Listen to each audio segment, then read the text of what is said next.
Mr. Joshua Bingcang, welcome to the Manila Times. People saw you not too long ago in another interview that we had, but you're with another government corporation that was Clark Airport International Corporation. Now, congratulations, sir, on your appointment as President and CEO of the BCDA, the Basis Conversion Development Authority. Thank you for giving us time to talk to you now. Thank you, Sir Klink. No, we really appreciate your help, your generous support that you have given for our corporation, Clark International Corporation, and now with BCDA for inviting me today. I'm so appreciative of this invitation that you extended to our agency. Well, our pleasure, because you're doing some important work. Your role is different, but there's also a lot of similarities. But maybe before we start, tell us how you got to BCDA. Was that expected? Was that a surprise, or how did you end up with? You were with BCDA before for a long time. Yes. So in essence, you're just back home. But how did you reach this new position? Oh well, you just said it right. No, I started in BCDA in 1996. It's my first government job, and so after 27 years, I was asked to lead, to head Clark International Airport Corporation.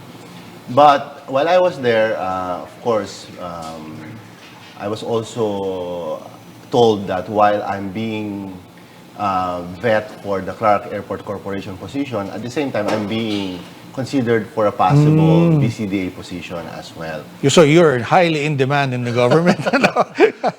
Well, it's just that we see a congruence of work development, because BCDA as a BCDA group covers Clark International Airport Corporation, John Hay, Poro Point. So we all work under one family, under one umbrella. So for me, right now, I see under my position in BCDA, I can help more, do more in promoting Clark, the Clark Aviation Complex, Clark Freeport Zone, as well as New Clark City.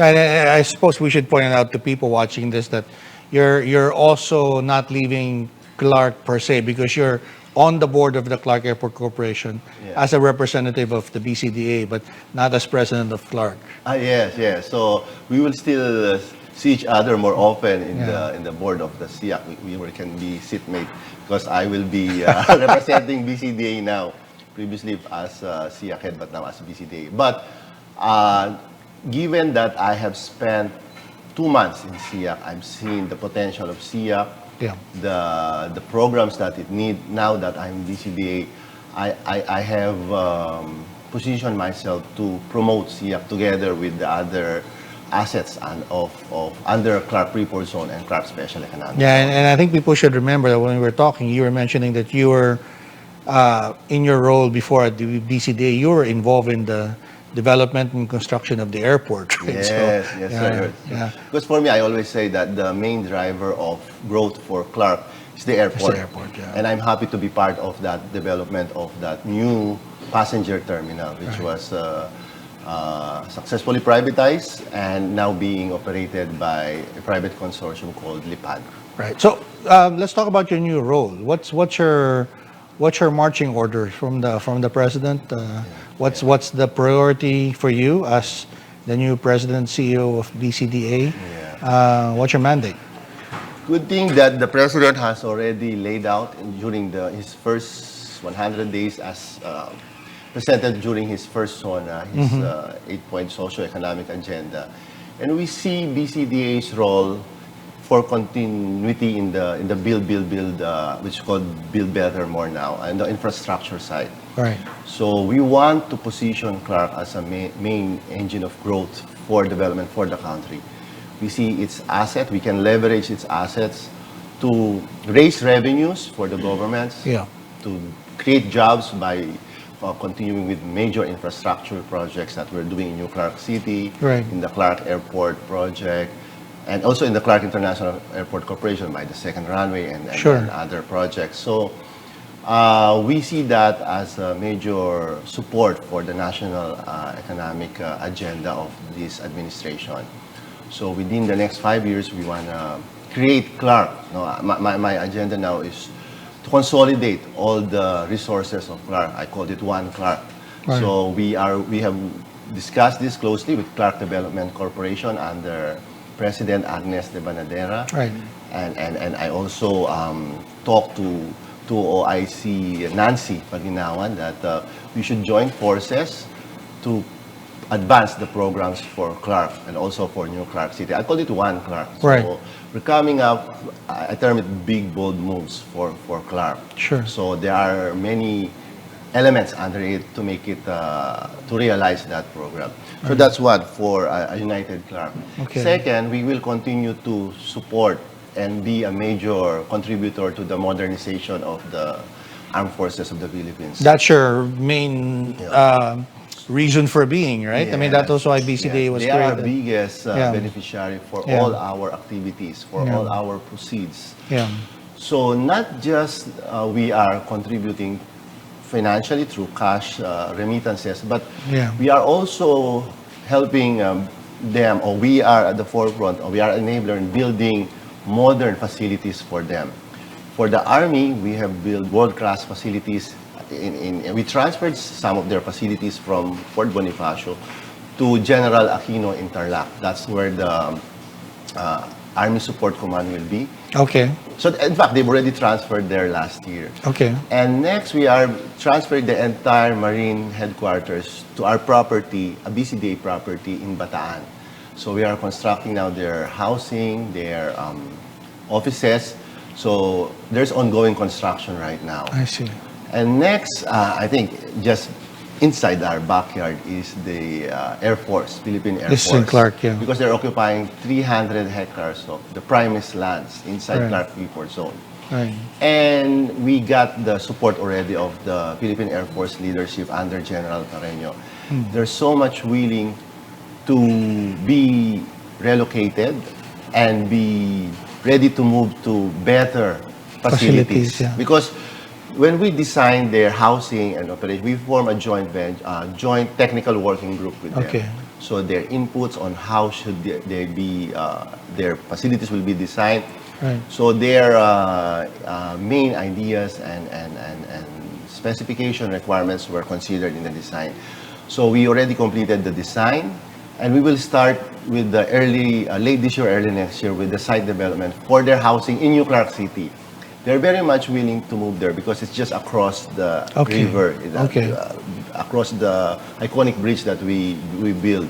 So they will be the gateway in New Clark City. So when that facilities will be completed, of course, it will create, it will give them a sense of pride because they will Right. be moving to modern Right. facilities. And also when they free up the land, this will unlock the value of Clark area and will raise huge or tremendous revenue potential for the government, where a big chunk of it will always go to the military. Right. So that's the second. And then the third one, of course, for us is the sustainability aspect. Because the Philippines is one of the most vulnerable countries in terms of climate change risk. So that's also one of the socio-economic agenda that was outlined in this administration. So our projects, we want to make sure that they are for future-proofing development. They are ready to withstand any kind of risk, environmentally, ecologically, in the future. So I'm coming up with this program and soon be presenting to the national government and seek their support and implement them within this remaining 5 years of this administration. Yeah. But your role, as I understand, is also much bigger than that because you have other property, right? Yeah. In Baguio, is that still a BCDA? Yes. The Camp John Hay, Yes. Poro Point. You mentioned Bataan. Are there other things that of course, Bonifacio Global City, Correct. right? So, in Taguig is also a BCDA Yes. development, right? So I mentioned already about Clark. For John Hay in Baguio and Poro Point, good thing they are the one most closely located to our ongoing ICT highway project with I the see. Department of Information, Communication and Technology Okay. under Secretary Uy. So We are in discussion right now with DICT for the establishment of a data center in Camp John Hay Okay. that will provide the needed connectivity Okay. for government agencies in that region. Okay. So we're also looking at the aspect of connectivity.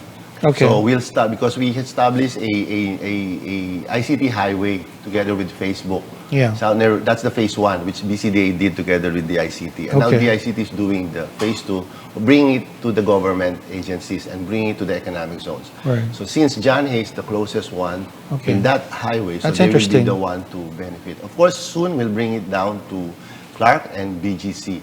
Right. For the Poro Point, we are positioning it as a marine tourism destination. That's a beautiful area for that. Then, Yes, it's that peninsula is very Yeah.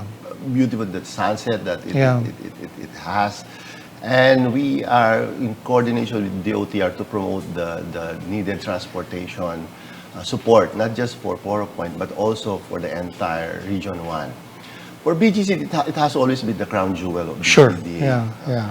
We Are you still- still doing something with BGC, or Yes. is that completely now transferred or devolved to the private sector? We still have BCD Bonifacio Global City, or the entire Port Bonifacio, has I think more than 200, less than 300. The one we are very familiar with is the one in the Boni Central called Yes. Bonifacio Global City with Ayala and Campos Group. Right. It's around 150 hectares. So there's more area to develop. That one is being managed under a corporation formed between BCDA and the Ayala Okay. campus called Port Bonifacio Development Corporation. Okay. In their last presentation that I attended in our board meeting, I was told that while we see those buildings already erected and defining the skyline, Yeah. but it's just 55% complete, meaning they still have potential to build higher More, yeah. buildings. So we expect some of the older buildings in the future to soon give way to higher buildings. So that's what we call gross floor area. They will be able to build more. But in the inventory of BCDA's asset, we still have around, shall I say, around 30 hectares of prime properties that are up for disposition in the future. And that can- where does it fall? Does it fall under the city of Makati or Taguig, or all city or- of Taguig. all Taguig? Okay, all right. All city of Taguig. So we have, if you pass by the Skyway now, you can see a big structure coming out. That's the Senate headquarters. Yes. So they'll be transferring from Pasay City to Taguig. Okay. So that Senate headquarters land is formerly BCDA. They purchased it from I us. see. But around it are all BCDA lands I still. see. But we need to relocate first the military who are still there. So we I see. started with the Army, now with Okay. the Marines. Next is the Navy, the Right. Navy facilities. So those properties will still be able to generate billions and billions of pesos for the government. So we Right. need to properly master plan them Right. and look for the right timing to offer it to the private market, Right. to the private sector partners. So Right. we still have all these assets that we can leverage in order to raise revenues and pursue programs for the government. That's very exciting. Correct me if I'm wrong. If I remember correctly, the whole reason why BCDA was created was to help modernize the Philippine military, right? With the success of BGC, could you say that this particular naval ship was the result of the income generated, or we have X number of fighter jets that we acquired because of the income the government generated from BCDA? Is that a fair way to go about it, or is it more complicated than that, because you're talking about housing facility, building, administration buildings for the military. But how does BCDA directly contribute to military modernization in the country? Yeah. I don't have the exact figure, but out Yeah. of the 130 billion pesos that BCDA has raised since its inception, more than 50 billion went to, I may give you the details later on. So but around that number, yeah. So around between 50 to 60 billion Right. went to the coffers of the national government for every modernization. Yeah. So I can safely say that a big chunk of that funds were used to purchase these important military equipment installations. So in fact, I am not just sure, but one of the naval ships really came from the funds of the military that was sourced from the privatization programs or activities of BCDA. Right. And now that you're president CEO, is there a marching order from Malacanang say, okay, Jake, we need some more Yes. destroyers, or we need more F-16s, or how does it work? What are the priorities that are requested, I suppose, that by the government or by the military that you need to help fund?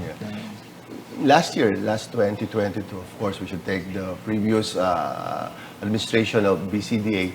We remitted more than 3 billion pesos Okay. to the military for its modernization. Okay. And this year, we expect more. No? Okay. We can double it. Okay. So that huge amount can be used to further enhance the capabilities and requirements of our military. Is there discussion or maybe even some exploratory talks with regard to other uses of funds for the military? Because, in the news, I'm just thinking on top of my head, the pension fund is something that the government is looking at. Have they thought about maybe working out something with BCDA to maybe ensure the viability of the military pension? Yes. Is that something that you guys are Yes. talking about? Or? Yes. In fact, of course, part of our regular mandate really is to make sure that we faithfully stay with our Charter, charter of yeah. providing the needed resources for the every military. Yeah. Not just that, even the Ministry of Finance or Department of Finance, we have an agreement with them that we will be the lead disposition Okay. agent for all idle government properties, Right. which in turn can be used to raise revenues for the requirements of the military. Right. So an example of this is the Mylong property in Makati. In Makati. Oh, I didn't realize that was a military. No, it's a national government asset. national government asset. Okay. But it's being considered Linked to for- another newspaper. for privatization. We won't mention which one. Okay. I don't know. That's okay. Anyway. So it was being eyed. It's being eyed by the Department of Finance because it's very prime. Yes. In Makati. So they've asked BCDA to do the feasibility study. Oh, I see. Okay. To develop a Because you have the business- expertise. because we okay. have the PPP model Yeah. experience there. So Okay. they asked us to lead in the privatization of that. I think it's around 2.2 hectare property in Makati. Yes. Yes. So that property is being earmarked for possible source of military pension. What's the status of that? Where are you at in that project? Are you still in the study stage, or have you finished it? You recommend it. It's now for implementation. Where is it now? I think before I left BCD and joined CIX, Yeah. there's an ongoing evaluation. Okay. Because there are existing structures, Yes. there are existing contracts there. Yes. So we hired an independent appraiser. I just Okay. don't know who, or even if I don't know if it's Development Bank of the Philippines. But, Sure. we've commissioned their expert services to do evaluation Okay. and come up with an amount that we will be telling the Department of Finance that will be the minimum bid parameters I see. for all private sectors who want to take over that Right. asset. Would you recall? I know it's hard, but would you recall like how much was the outcome of your feasibility study? I mean, how much the government could? Fetch for that? Yeah. I'm not sure right now, but given that it's 2 hectares and around, shall we say, I'm not sure about the valuation in Makati, but in BGC I'm very Yeah, it should not be too far off, right? Shall we say it's like 400,000, that will, that is 8 billion pesos. Wow. Yes, yes. Wow. A piece of land. So, and there are other government assets that Yeah. are waiting to be developed. Right. And also, we are also ready to help because there's a law that was passed on the AFP modernization law where BCDA can come in if requested by the military to redevelop and transform their idle camps, not just in Luzon, but even in Visayas and in Mindanao. I see. So, But because at the moment, BCDA is looking just at Luzon properties of the Right AFP, now- or are you looking at other military facilities outside of Luzon? So right now, we're focusing on Luzon Right. Military facilities that are being modernized. But Right. under that law that I mentioned, I'm not just familiar, but we may be asked to I assist see. them. I see. Should the military would want to Right. address because if not properly managed, like all government lands, we will lose them. And then look We at will what lose them to- look at what you did with BGC, Yeah, yes, right? I mean, that was Yes. open land, right, yes. full of informal settlers, and now look at Yes, what it yes, is. yes. Look what it is now. So Correct. that's the So- potential, right? potential projects with the military. Yeah. Is there anything that you had encountered before that maybe could have similar potential? Because Cebu is booming; it's running out of land area. Yeah. Davao is also Yes. there's a lot of exciting things going on there. Also, Iloilo, Bacolod, I hear are also booming. Are there any other areas that you have looked at or maybe considered as maybe a future project between BCDA and the AFP? In that law, they specifically mention some. I'm not familiar with some camps in Mindanao, Okay. but that one did not because of some events in the past. But Yeah. we are anytime ready to assist the military in the development development stage of those idle camps or idle lands. And you were talking before we started that one of the projects you did was to improve the housing facilities. Yes. Could you talk about that? This is for the military, I suppose, right? yes. But or is it also for other people? It's for everybody, like, especially for Clark. One of the lessons that we got in the development of Bonifacio Global City is the concern on the affordability of housing units. Okay. You know how expensive units are in Bonifacio Global City. Yeah. That's why in Clark we are coming up with what we call mixed income housing I see. model, patterned after the Singapore successful housing development program they Yeah. have. So, given that we have no problem of land in Clark, Right. so we can capitalize on contributing that land as Right. a contribution to private sector. So they can bring down the cost of housing for minimum wage earners. That's what we want. Social inclusivity. That's what we want in Clark. Because if you check the demographics or profile of workers in Clark, there are more than 130,000 workers. Right. And around 5% or even less live inside Clark. Right. So, and probably those are the expats. I see. Because they can afford to live inside. But we're coming up together with President De Banadera with what we call mixed income housing. So, in our initial area identified in Clark, which was, we partnered with the UK government. They're the one who developed this mixed income housing. Interesting. Around 6,000 units as a first development. We will offer it even for government workers, manufacturing workers, for even students who will be, with their parents, of course, who will be, with the students studying inside Clark. So it's really a live-work place. So you can really I afford see. to live I see. inside Clark, which is a well master plan area as well. So we're pushing with that. We are in talks with the housing officials. Yeah. And they've looked at it, they've checked the area. Right. And soon we'll be coming up with an arrangement how to offer this initial housing. We want to have this as a proof of concept I for see. other areas that the government can replicate as well. where affordable and nicely planned Right. housing units. Yeah. Because it will be an easy sell So for a them. dignified place to Yes, it will be an easy sell stay. for them to have these units. In fact, Sure. when I presented this to the housing officials Okay. a few days ago, most of them were saying, "Oh, I want that. I want this." Yeah. So if you properly plan and come up with a well-designed units, you don't need to convince them because all the Yeah, yeah. infrastructure are there soon, especially when that railway system Right. will be completed that will connect Metro Manila and Clark. Yeah. So in an hour That will or so, open it you up, can, yeah. You can Yeah. yeah, okay. But going back to the military, this is of course for every Filipino that needs it. But will the military, of course, be part of it, or do they have preference for these housing projects? Or we build exclusive housing units for the military. oh, So I see.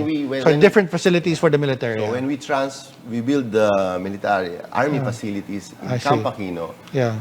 together with it are very well designed, beautiful, should I say. That's why they were the one, even they're not complete, they're already planning to transfer. They're eager to transfer. And So, these are for active personnel or active retired? personnel, Right. active personnel. Is there something for retired personnel? I mean, I'm just going around that Of course. topic of Yeah, of the course, when- pension. Yeah. Yeah, of course, when those housing units that we will be offering in Clark, it will not just It'll be open to everybody. Yeah.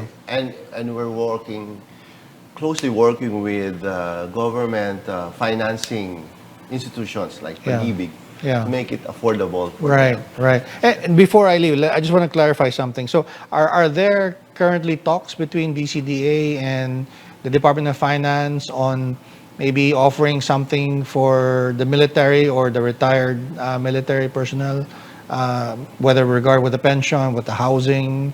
I think the president was talking about even other benefits. They were looking at possibly college education, retraining, things like that. Are you part of that? Part of that planning to see what can be an attractive package Yes. for the people who will be enlisting, I suppose, Yes, to active service. Yes. Well, I to that level I am not yet, Not yet, involved. okay. But what I am aware of is I told you we are helping the national government Yeah. in terms of developing Yeah. idle lands, no? Because that's where the Maybe we should core remind them competen- because you have the expertise, you have That's the the core competency of you have BCDA you have the assets, on PPP development. and your calling card is BGC. Yes. So, and I think the even private sector, private developers are very much comfortable working closely with BCDA in developing these government lands. Right. Because all together, we create this value for the government. We provide them stability on certain Yeah. regulatory risk, on certain operational risk, Yeah. while they provide the financing of Yeah. marketing risk. So we share in the risk, of course, in the rewards. The government Sure. will reap the rewards. What's in your charter in terms of what percentage you have to remit to the national government for modernization?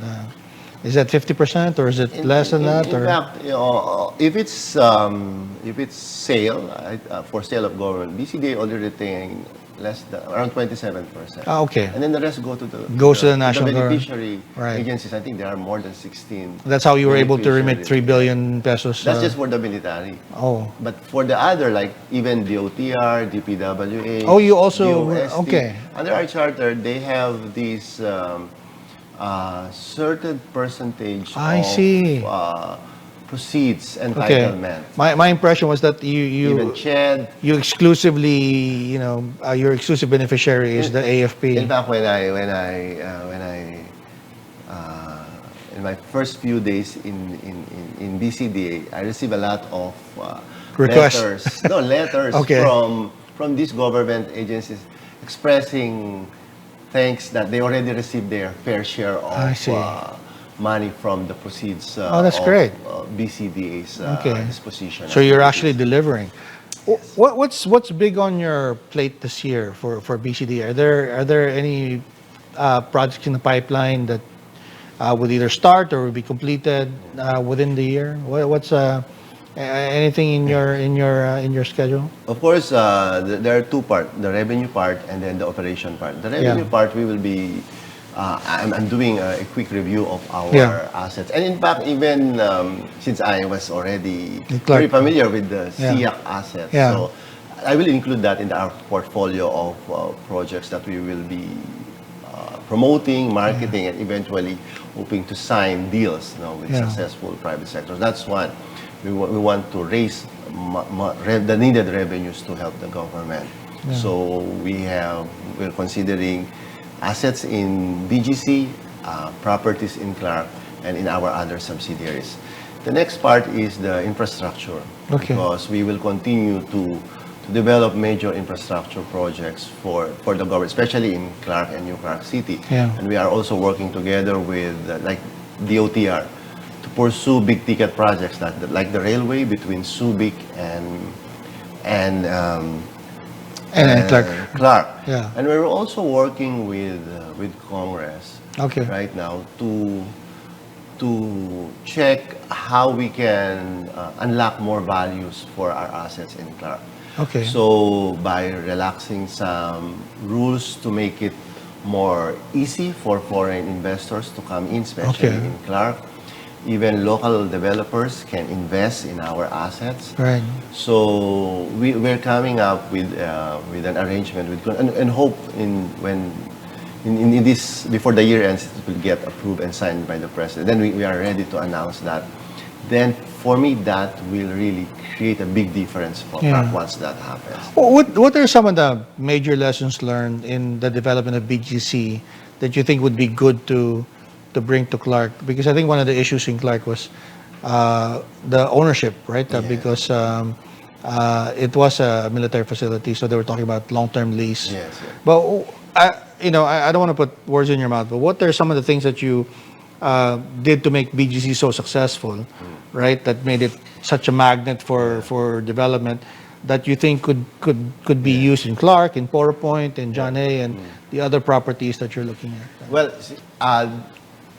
I remember that after we did the site development, because I'm part of the site when the military went out, and then we came in to do earthworks, site development activities. So the initial locators that we had in BGC were the schools. Of course, we need some magnet for others the community. to come in, the community. So we got the international IS, school, British. the British, and then of course in order to attract them, we offered them good rates in BGC. But once we are successful in that undertaking, of course the parents will follow, and they need residential units around the schools. So that's where the condominiums start to rise. That's the same model that we are applying in New Clark City particularly. That's why the schools are there, UPs, National Academy for Sports, the Philippine Science High School, because after that it will create demand for other segment of development. Now it makes sense. I was wondering why it was done like that. So that was that you build around that. So it's a community, community. And then because you can just build initially restaurants there or commercial because it's hard to explain to them where's the market coming from. Right. So you need to create that's interesting. A scale of development of volume for other businesses to come in. So right now, like I may talk specifically about New Clark City. We have several government agencies already constructing their facilities there. So I think 18 or so satellite offices, including Bangko Sentral. Yes. So we now receive proposals for commercial development because they want to position themselves that when these government institutions will be completed, it will require demand for restaurants, for residential. And also, I'm proud to announce also that our private sector partner for industrial development in New Clark City, Philinvest, already signed their first locators, and soon more are coming after. So when this will create a critical mass Right. for other development to come in. Right. And you mentioned schools. There, I think UP has UP, who else is there the in Philippine Science High School. Okay. The National Academy for Sports, which National is a Academy for grassroots DepEd, development, yeah. will start their actual face-to-face classes in New Clark City come this August. Fantastic. So we're preparing for that as well. Fantastic. And we continue to promote Clark as a sports wellness haven for after the pandemic. It creates demand for outdoor activities. Yeah. So the lessons also in BGC are there are no bicycle lanes because of the limitation of space. But in Clark, we have this abundance of. I was going to space. say, you know, when I was listening to the master development plan for Clark and even for the greater area, there was a certain allocation for green space. Yes. The allocation for cars and bicycle lanes that you didn't it would have been nice to see in BGC as well. But is that a lesson learned? Yes. That not to build with such high density and maybe leave room for green Our spaces? models are green cities in Europe. Okay. The Hague in Netherlands, or in the Scandinavian countries, or even Singapore. Right. So we create a walkable cities, or walkable communities, where like within 400-meter radius, all requirements of a community are there. Places of worship, school, commercial spaces, and recreational requirements are there.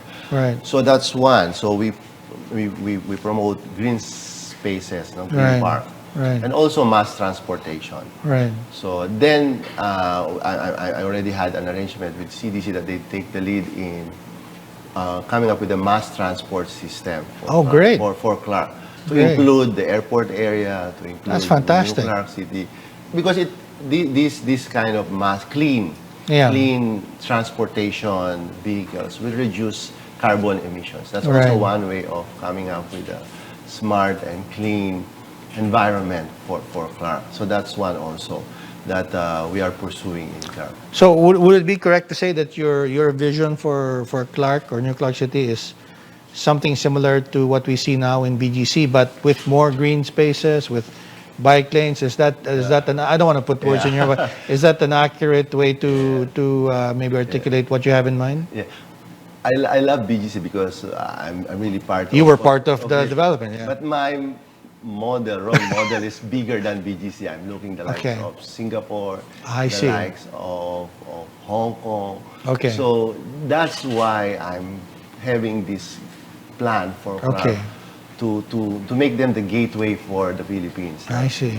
Clark to be the gateway for the Philippines because of that airport as well. So we want Clark to be a competitive city in the region that will contribute to the national development of the country. So it's more, in fact, literally, in terms of land area, Bonifacio Global City is just 240 hectares. But in Clark, we have more than 10,000 to 20,000 hectares. So you can imagine the scale of things we can do for Clark if properly planned and implemented. Do you think that maybe Clark can be like Singapore? I know you said that's your model. Yes. We used to think about that for Subic. Yes. But do you think Clark has the potential to be the new Singapore-like model in the Philippines? Yes, of course. Whenever I travel abroad, I always look at I walk around, feel the local vibe and environment. And I pick one or two of the best practices they have in terms of master planning, urban planning. And Singapore for me is a good model. And good thing I stayed there for almost a month. I did urban planning classes in Nanyang Technological University. And so the way they plan the city, of course they have the resources, that's why it's easy to implement. But the vision, they stayed true and faithful to their master plan. I see. So it's tropical environment like the Philippines. But the green spaces, the infrastructure they have, the transportation they have, the housing. So for me, Singapore is a good model for Clark. In fact, our master plan was done by AECOM of Singapore together with the engineering Nippon Koi of Japan. And then our design standards and guidelines were prepared by Surbana Jurong of Singapore. So you see a big influence of Singapore best practices in our development of Clark. Even the facilities that we built for the SEA Games, the Yes. aquatic center Yes. and the stadium, we're studying how they are maintaining their stadium, the Singapore Sports Hub. They also have I these see. big facilities. How they were able to make it self-sustaining, what are the programs they're keeping Yeah. it to prevent it becoming a white elephant. Yes. So we want to replicate that model as well in our sports facilities, that they will continue to provide even attraction for our country and sports development for our youth. That's interesting. Is that going to be managed now by the Sports Academy, or is that a separate facility that they will just have access to? We're coming up with the terms of reference I see.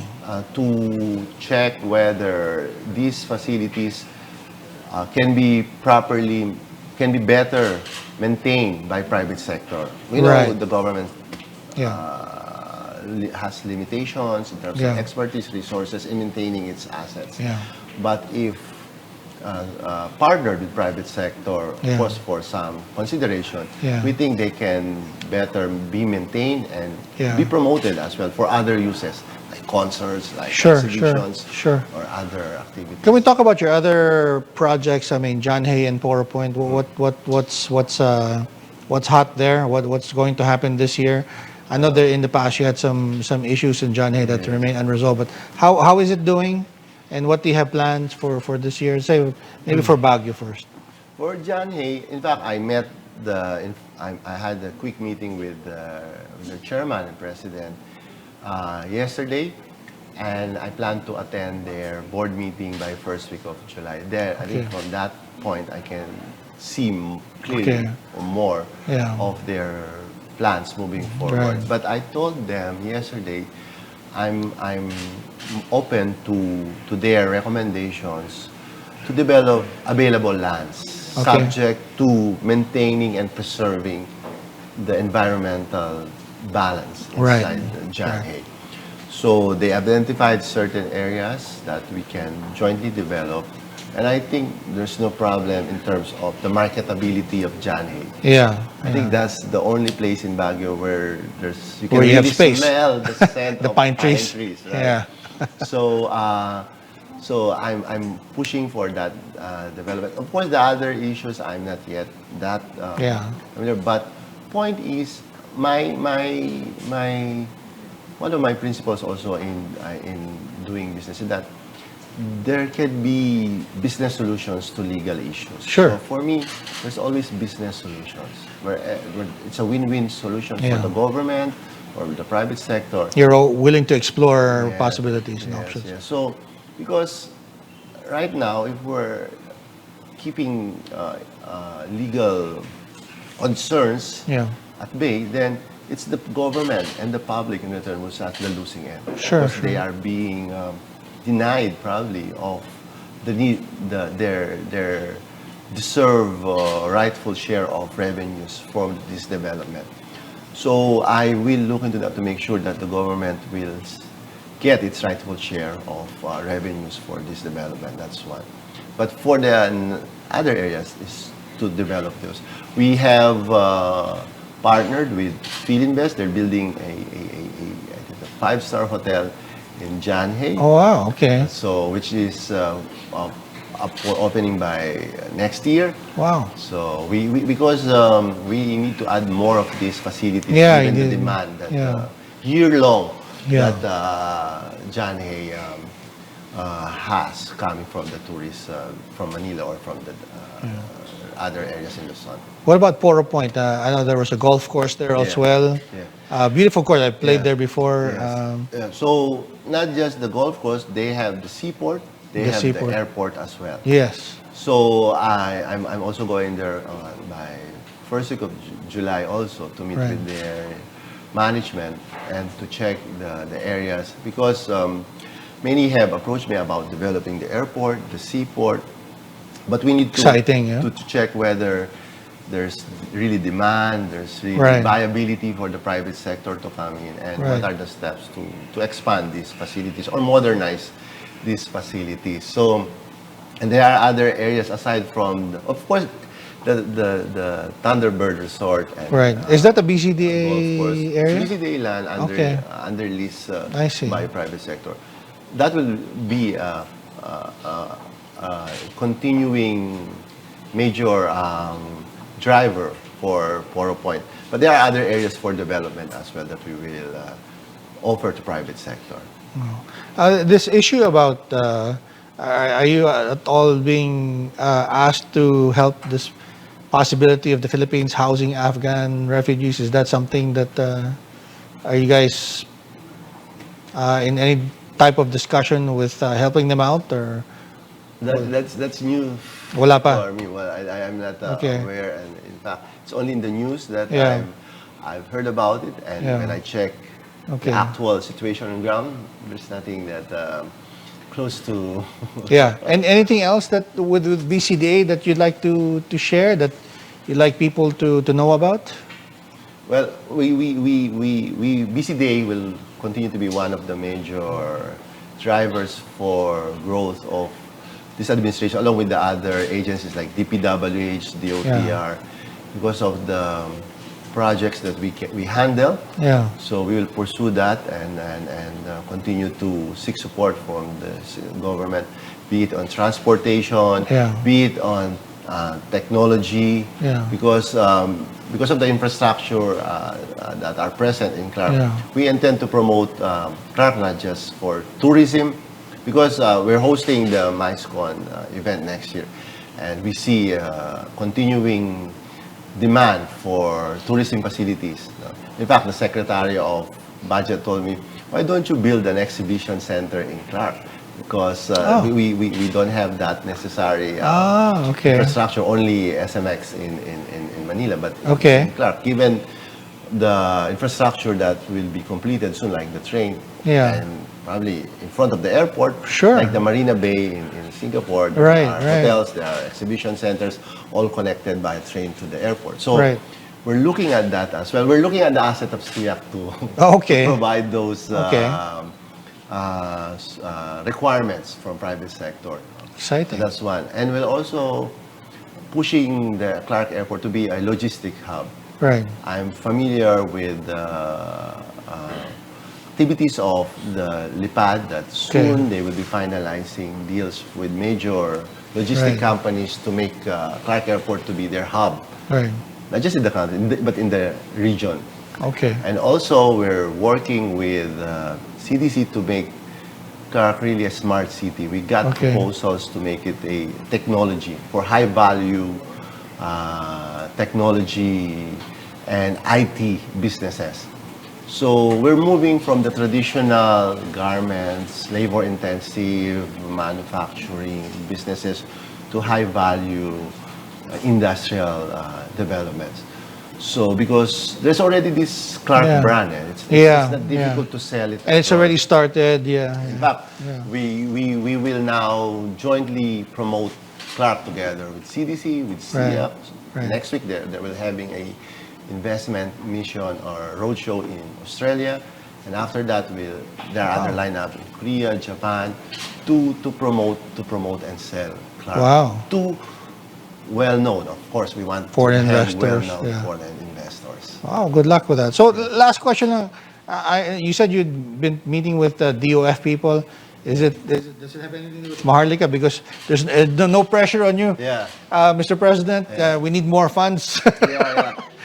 I did an initial study of the Maharlika Fund. So they're of course right now there's no IR yet, I think, on that. Okay, but does BCDA I think BCDA will contribute? fit into that